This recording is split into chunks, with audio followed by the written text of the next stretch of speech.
cumprimentamos a todos nossos amados irmãos com muita alegria, com a paz de nosso Senhor e Salvador Jesus Cristo. Chegamos na aula extra, lição de número 5, com o tema Um inimigo que precisa ser resistido. Textuário: sujeitai-vos, pois, a Deus, resisti ao diabo e ele fugirá de vós. Verdade prática: o Senhor Jesus provou na tentação do deserto que o diabo não é invencível. Queridos amados irmãos, a leitura bíblica em classe está em Tiago capítulo 4, versículo de 1 ao 10. E hoje nós vamos dar continuidade à nossa aula, indo para o tópico de número 2, os deleites da vida. E tópico de número 3, resistindo ao inimigo. No tópico de número 2 vai falar sobre guerras, pelejas, deleites, cobiças, invejas, adúlteros e adúlteras. E no tópico de número 3, a receita para resistir o inimigo, a submissão a Deus e a conclusão. Amados irmãos, com grande satisfação que nós damos continuidade aos estudos bíblicos. Nós estamos estudando a Escola Bíblica Dominical e hoje na aula extra nós estamos aprendendo a carta de Tiago. E a lição vai falar no tópico de número 2 sobre os deleites da vida. Isto é, maus desejos que tem no interior do ser humano, que ele deixa-se ser levado pelo mundo por causa das entradas das vias do corpo do indivíduo, que são 5 sentidos: a visão, o olfato, paladar, tato. E nós percebemos que com a mente humana, que é onde o inimigo ataca com as suas setas, é aqui que nós vamos aprender a resistência, de acordo com Tiago. Queridos amados irmãos, de acordo com Tiago, capítulo 4, versículo 2, ele vai falar sobre cobiças, invejas, contendas e guerras. E qual é o resultado das concupiscências? É o resultado de pecados. Por exemplo, quando alguém vai pedir com mais intenções, com concupiscência, com deleite carnal, então o que é que acontece? Ele não é respondido. E muitas das vezes a pessoa é orgulhoso e não pede. Então tem o orgulhoso que não pede, ou seja, não ora. E tem o carnal que ora, já pede mal. Por quê? Porque ele ora pedindo para satisfazer a sua própria carne. Então, as guerras e as pelejas estão no próprio interior do indivíduo por causa dos maus desejos. Por isso que Jesus, quando fala que vós quando pedis e não recebereis, porque pedis mal, por causa dos deleites da carne. E Deus não vai satisfazer o ego humano, a cobiça humana, o deleite, o mau comportamento, o mau desejo. Deus não vai satisfazer. Então são prazeres ilícitos esses desejos. Então Deus não pode, com a sua lei que é justa, favorecer um pedido que vem contrário à sua própria lei. Um homem carnal pedindo coisa para a carne, e Deus não vai atender porque não está dentro do seu propósito. Então os maus desejos, ele vem para todas as vias do corpo humano. Eu tenho aqui, meus amados irmãos, o corpo, a alma e o espírito humano. Então, o que é que acontece? Eu tenho entre o corpo e a alma uma mente. Entre a alma e o espírito humano, um coração. Então, quando o homem está só na carne, ele tem o Espírito Santo, porque ele é crente. O Espírito Santo está aqui. Só que ele faz um bloqueio aqui para que o Espírito Santo não haja aqui no seu ego. Com isso, ele é carnal. Sendo ele carnal, a mente dele vai funcionar com os seus instintos para o pecado. Então, conforme a nossa lição, os prazeres, do paladar, que é a alimentação. Pessoas que gostam de se alimentar, mas com mau comportamento.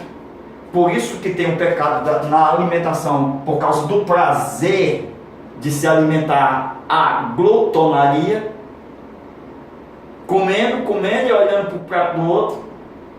Então, o outro pecado aqui é o deleite sexual, conforme está na nossa lição. Que deleite é esse? Está dentro do instinto. Isso aqui é instinto 1, instinto 2. Qual é o próximo instinto? Esse aqui, ó, o deleite, que está dentro do instinto da reprodução. Presta atenção. A reprodução, de uma forma desequilibrada, as pessoas não querem ter apenas um só cônjuge. Ele não quer estar com uma só mulher. Ela não quer estar só com um homem. Por quê? Porque o seu instinto de reprodução está desequilibrado. Então o pecado é exatamente o desequilíbrio dos instintos humanos. E é aqui que o diabo atua, quando está desequilibrado. Porque a tentação vem no desequilíbrio. Por isso que ele come muito. Por isso que ele olha para o prato do outro. Por isso que ele cobiça a mulher do próximo. A cobiça é uma desgraça. Porque a cobiça deseja o que é alheio. A cobiça quer o servo alheio, a mulher alheia, o homem alheio, a casa alheia. A cobiça quer o servo alheio, o campo alheio. Tudo isso a cobiça deseja. Por quê? Porque a cobiça é um pecado nojento. Por quê? Está lá na lei, em Êxodo, capítulo 20, não cobiçarás a casa do teu próximo, o servo do teu próximo, o jumento do teu próximo, o campo do teu próximo, a mulher do teu próximo. Tudo isso, meus irmãos, tem que ser realmente aniquilado na carne humana. E o que é inveja? Nós estamos estudando Tiago. A inveja é exatamente um sentimento negativo, um sentimento de tristeza, porque o meu irmão, o meu próximo, está bem de vida.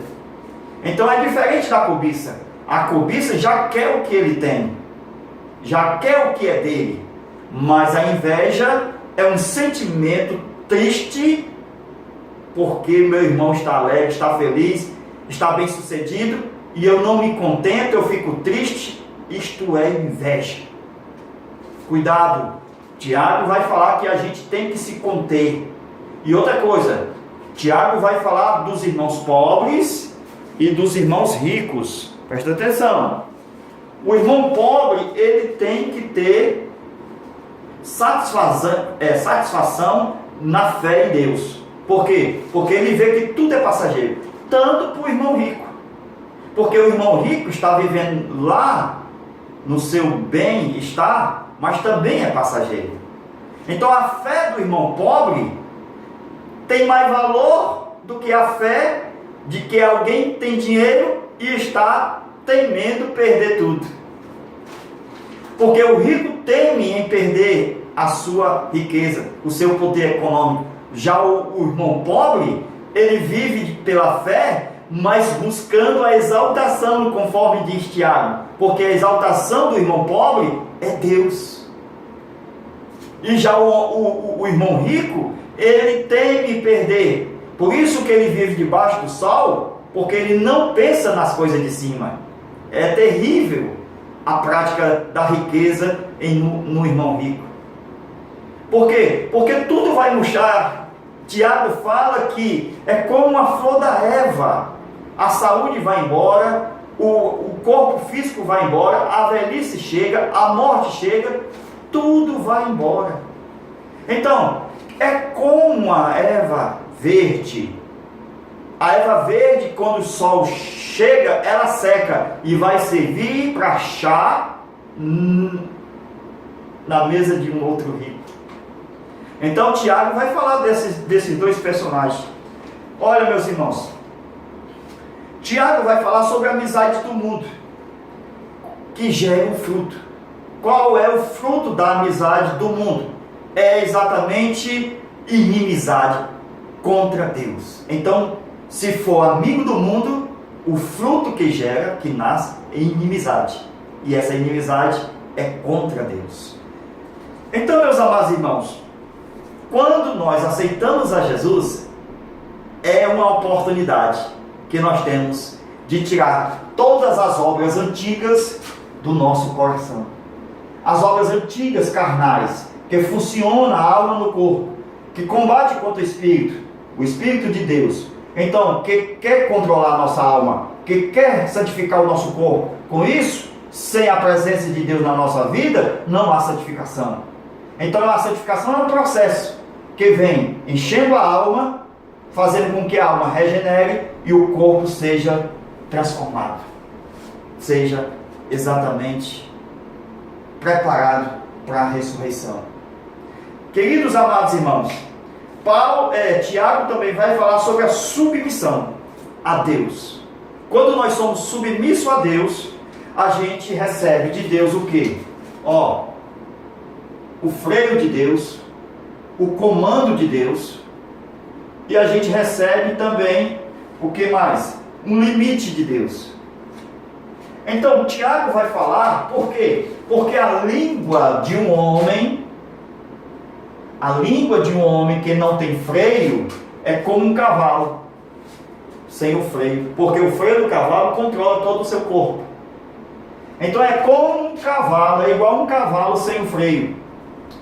A língua de uma pessoa carnal é igual o quê? Um navio sem comando. Então a língua é igual um navio sem o timão. A esse timão é quem conduz o leme. Mas precisa de quê? Do comando. E esse comando vem do Espírito Santo no nosso espírito humano. É preciso ter o freio de Deus, o limite de Deus. Porque se não tiver limite, Tiago diz que a língua é como um fogo. Irmãos, o fogo é como sem limite. Só basta uma faísca para que um grande bosque seja incendiado. Esse grande bosque não tem como não explicar, a não ser uma grande instituição. Então só basta uma fagulha para incendiar uma grande instituição. A língua é perigosa. Ela não pode ser carnal. Ela tem que ter a sabedoria do alto. Porque a língua não pode ser animal, ela não pode ser humana e nem diabólica. Porque a humana, ela também é usada pelo diabo. Então a humana, ela é usada pelo diabo quando há uma possessão demoníaca. Por isso que o diabo usa a língua humana. Então, preste atenção. O que é que a submissão a Deus gera? Ela gera resistência. Que coisa boa. Resistir o diabo na fé. Então, quando nós resistimos o diabo na fé, ocasiona uma fuga de Satanás. Então, a resistência nossa, diante de Deus, porque cremos em Deus, amamos a Deus, faz com que o diabo fuja de nós. E isto é uma bênção. Por quê? Porque a nossa aprovação é quando nós resistimos. E quando a gente é provado e aprovado, recebemos um prêmio. E Tiago diz que é a coroa da vida. Então, eu fico muito feliz, por quê? Porque eu sei que o diabo foge quando eu resisto.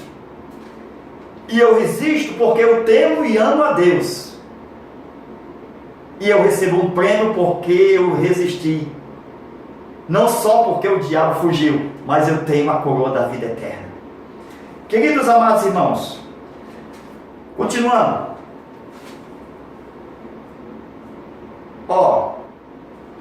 O irmão rico,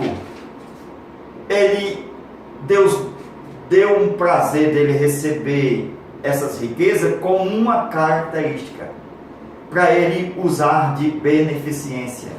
Sabe por quê? Porque o irmão rico, ele pode beneficiar uma pessoa. Com isso, as obras que o irmão rico faz, leva o seu próximo, o seu irmão, a glorificar a Deus. Então o irmão rico foi abençoado para poder também levar o seu irmão a dar glória a Deus. Tanto o irmão rico dá glória a Deus, mas também ele faz beneficência, e o irmão necessitado também é uma pessoa que vai dar glória a Deus. Por isso, a beneficência é um grande amor da parte do irmão rico. Então, meus irmãos, o irmão rico deve ser um grande produtor de glórias a Deus, fazendo benefício ao nosso próximo, ao nosso irmão. Então, meus queridos, Deus fica com mais prazer ainda de dar mais ao irmão rico, porque sabe que ele vai produzir pessoas que vão dar glórias a Deus. Porque o irmão rico, ele é justificado pela fé em Deus, mas quando ele faz a sua obra, a sua benevolência, ele leva os outros a ter fé em Deus. Então as obras do irmão rico levam o seu próximo, o seu vizinho, o seu amigo a dar glória a Deus e ter fé em Deus. Com isso a gente percebe, meus irmãos, presta atenção, continuando, como nasce a tentação? A tentação nasce no campo do desequilíbrio. Quando há um desequilíbrio na alimentação, ele é tentado. Se ele gosta de comer só gordura, só coisas que maltratam o corpo, mas ele gosta, então ele é tentado naquilo. Ele é tentado na reprodução quando, pela cobiça, o desejo. A gente vai falar isso na próxima aula. Na próxima aula de número 6, sobre a mente, nós vamos usar muitos desenhos a respeito da aula de número 5. Então vamos lá. Preste atenção. O útero da tentação gera o pecado. E o útero do pecado gera a morte. Então, qual é o objetivo da cobiça? É levar à morte prematura. Terrível, né? Então tudo isso que a tentação faz por causa que essa alimentação está desequilibrada, essa reprodução está desequilibrada, certo? Isto é visto aqui, ó, no mundo espiritual. Então o mundo espiritual vê o desequilíbrio. O mundo espiritual vê o desequilíbrio. Então ele atua no desequilíbrio. Por isso que ele é tentado. Por isso que quem é tentado não pode dizer que de Deus foi tentado. Porque há uma diferença entre tentação e provação. A provação é de Deus, a tentação é do diabo. Porque quando nós somos provados, nós somos levados a ter paciência. Então, quando você, na provação, está calmo, é porque ali foi Deus que está te provando. Aquela provação foi dada por Deus para levar você a ficar calmo. Porque a provação leva a paciência. Mas quando a pessoa sofre uma tribulação, uma tentação, por causa do seu desequilíbrio, é diferente. Agora já não é Deus, é o diabo. Por quê? Porque ele está sofrendo por causa que ele ocasionou. Então ele está sofrendo pelo seu próprio pecado. Então a tentação chegou, mas no desequilíbrio que ele estava, ele aceitou. Ele não resistiu. Por isso que o diabo o tentou. Então, meus irmãos, a gente percebe que só o Espírito Santo para gerar dentro de nós a nova natureza. Com isso, a gente não pode jamais, com o Espírito Santo regenerado, a nossa alma e o nosso corpo santificado, nós não podemos ser fonte de pecados no nosso paladar e nem nos desejos sexuais. Nós não podemos ser fonte para o pecado. Por isso que Tiago diz: resistir ao inimigo. Por quê? Porque nós temos o Espírito Santo. É Ele que faz essa resistência em nós. É Ele quem produz a vida santa. É Ele quem produz a submissão a Deus. Queridos amados irmãos, como a lição é sobre Tiago, a gente tem que ler os 5 capítulos de Tiago, para ser uma aula abençoada. Aí você pode mencionar, Tiago fala disso, Tiago fala daquilo, Tiago fala disso. Então, nós podemos ver que Tiago também fala do mestre. Tiago vai falar que não haja muitos mestres no meio de vós. Por quê, irmãos? Porque o mestre, ele usa muito a língua. Presta atenção. O mestre, ele usa demais. Não tem uma profissão que use mais a língua do que a de mestre. O mestre só usa a língua e mais língua, só ensina, só fala. Por isso que não haja muitos mestres. Por que não haja muitos mestres? Porque o mestre tem que provar o que está ensinando. Porque se ele não provar o que está ensinando, cai na mão da multidão, do público, e o público julgará o que ele está falando. Por isso que é mais duro juízo para quem quer ser mestre, porque ele tem que provar aquilo que está falando. Então, meus irmãos, qual é o tropeço dos homens? De um modo geral, é claro. Homens humanos, a humanidade, é o uso da língua. Porque o uso da língua tira a sua maturidade, faz com que ele não seja maduro. Então, precisa de freio de Deus, limite de Deus e comando de Deus sobre a língua. Com isso, ele controla todo o seu corpo, porque ele não perde batalha, porque ele não tem medo, porque aquele que não tem freio na língua, ele não tem medo de falar, fala tudo que vem na mente, e esse perde a batalha. Mas aquele que freia a sua própria língua, então esse ganha a batalha. Então, meus irmãos, que Deus venha abençoar todos os nossos amados irmãos, e que nós vamos passar para a nossa próxima aula, querendo Deus. Que Deus abençoe a todos vocês, e até lá, que o bom Deus abençoe o seu domingo, nessa abençoada aula, que será bem próspera de conhecimento e de vitória, para o nome do Senhor ser mais glorificado. Deus abençoe, e até lá, querendo Deus. Amém.